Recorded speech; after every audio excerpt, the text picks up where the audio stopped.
هل الاهلي كسب صدفه؟ هل مستوى الفريق في تصاعد؟ ليه الاهلي النهارده بيلعب من غير جناح يمين لحد الدقيقه 64؟ هل في ازمه في مركز الجناح اليمين، يعني مفيش لاعب جناح يمين؟ ليه الاهلي بيعتمد في طريقه لعبه على الكره الطويله؟ بقاله اكتر من 4 مباريات على الحاله دي. ليه كل مباراه بتلاقي 3 أو 4 لعيبه بره الفورمه والمدير الفني بيعمل تغييرات تخلي اي مشجع يحس انه بدأ التشكيل غلط؟ استنى معايا لاخر الفيديو هتلاقي كل الاجابات دي. اهلا بكم. مباراه بعنوان ما تكلمنيش عن الاداء، انا جاي اخد 3 نقط. مباراه مستوى متعه المشاهده فيها اقل من المتوسط، في اوقات في المباراه تحس ان الاداء ضعيف، هجمات غير مكتمله للاهلي، بيمسك كوره ويلعب كوره طويله ياخدها المقاولين ويرجع الاهلي يحلق عليها عشان ياخدها تاني. على المستوى الفني والتكتيكي مباراه فقيره من وجهه نظري، ولكن دي مرحله تجميع نقط، ودي مرحله مباريات كؤوس. اللي عايز ياخد الدوري لازم يكسب كل ماتش. باقي تقريبا مباراه قبل الدخول في مرحله المجموعه، وفي 6 مباريات جوه المجموعه، يعني 7 مباريات ويبان بطل الدوري. انا متخيل ان الفوز بالدوري هيتم حسمه في اخر مباراه. الاهلي اخذ 3 نقط في مباراه اليوم رغم الاداء الضعيف، وبالرغم كمان من ثبات التشكيل لحد كبير، الا ان نسق الفريق غير ثابت، ماتش كويس وماتش سيء. ده اعتقد انه مش عيب لعيبه قد ما هو تقصير من مدرب. ليه الاهلي لعب من غير جناح يمين لحد دقيقه 64؟ بنزول بن شرقي اللي هو اصلا مش جناح يمين، لكن لما بينزل بيقوم بدور الجناح اليمين. هل مفيش في الاهلي جناح يمين؟ ولا خطه المدرب او المدير الفني مفيش اعتبارات للطرف اليمين ودايما الملعب مايل شمال؟ طب هو زيزو كان مركزه ايه النهارده؟ جناح ولا لاعب حر ولا لاعب 8 ولا كل دول؟ تشكيل قبل بدايه المباراه وعلى الورق كان بيقول ان الاهلي هيلعب 2 ارتكاز، مروان وديانج، وقدامهم واحد 8 اللي هو امام عاشور، وزيزو يمين وتريزيجيه شمال، وقدامهم مروان اوتاكا. لما بدات المباراه الادوار ما كانتش واضحه.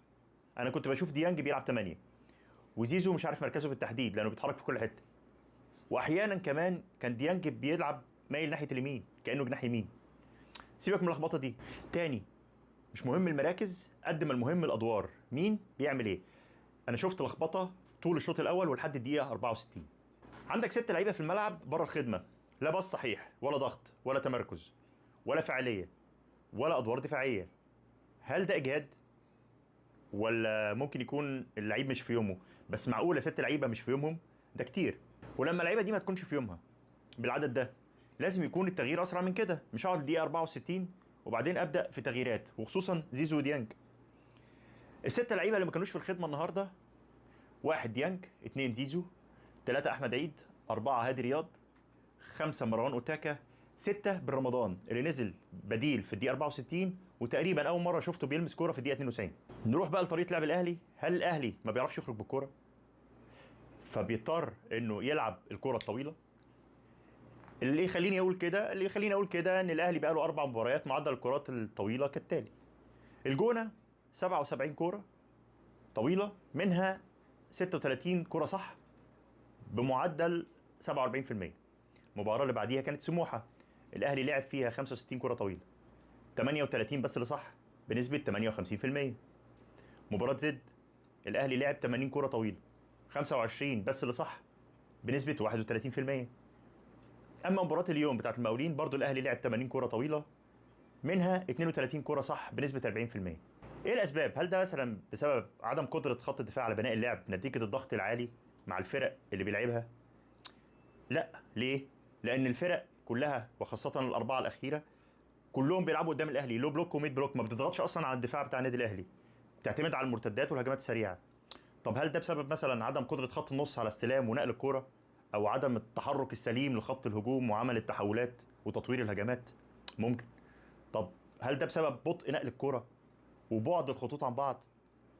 في الحقيقه هم كل دول، وخصوصا بطء نقل الكوره، وان كل البساطه بتبقى مريه للدفاعات ونص ملعب الفرق المنافسه.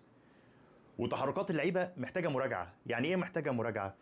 يعني محتاجه التدريب على التحركات ومين بيعمل ايه لما الكوره بتبقى مع الاهلي في نص الملعب او في بدايه الدفاع لما بيستلم الكوره.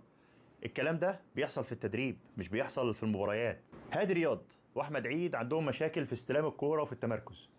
مقاولين النهارده كان بيلعب عليهم بكره طويله ورا احمد عيد، او كره بينهم في الهاف سبيس. معانا كورتين، واحده بهدف ملغي والتانيه بالهدف اللي جه واتحسب للمقاولين. انا مش بنتقد حد، بس بتكلم على اللي بشوفه غلط. مش بعرف اشوف حاجه غلط واسكت. هنبدا باول حاله دفاعيه. هنا في لعيب واحد من المقاولين في وسط 4 لعيبه من الاهلي، وفي 2 لعيبه من المقاولين متطرفين في مساحات فاضيه، مفيش حد ضاغط عليهم ومفيش تمركز. الكره فعلا اتلعبت في المساحه الفاضيه في الجناح الشمال. نقف هنا بقى نشوف خط الدفاع واقف ازاي في وسط 4 من لعيبه المقاولين. خط الدفاع كله واقف 4 لعيبه مع 2 ارتكاز الاهلي. هنا هادي رياض بيعمل ايه؟ ساب الكوره، كان المفروض يطلعها. الحاله الدفاعيه الثانيه، بص هادي رياض بيبص لقى في واحد فاضي. طيب ايه الاكشن؟ يا يقول له اللي جنبه، يا يقول اللي وراه امسك الفاضي دوت اهو. بص بصه تانية لقاه واقف لوحده، يعني معنى كده ان في مصيبه وراه، ومع ذلك ما اتكلمش، ساب اللعب يمشي. طيب ياسر ابراهيم واقف بيعمل ايه؟ المفروض يطلع يضغط.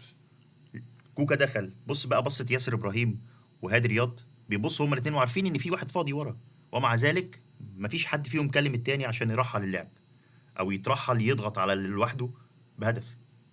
رغم كل ده الاهلي النهارده راح ب3 كرات ب3 اهداف فيهم مجهود فردي بشكل كبير، مفهومش طريقه لعب او نمط معين. وده المطلوب، مطلوب ان ناخد 3 نقط في المنافسه دي. مبروك للاهلي وجماهيره 3 نقط تخلي الاهلي في المركز الثالث بنفس النقط بيراميدز والزمالك مؤقتا لحد مباراه الزمالك. ده كان تحليل مباراه اليوم. لو عجبك التحليل رجاء لايك وشير، واستناني في تحليل جديد ان شاء الله.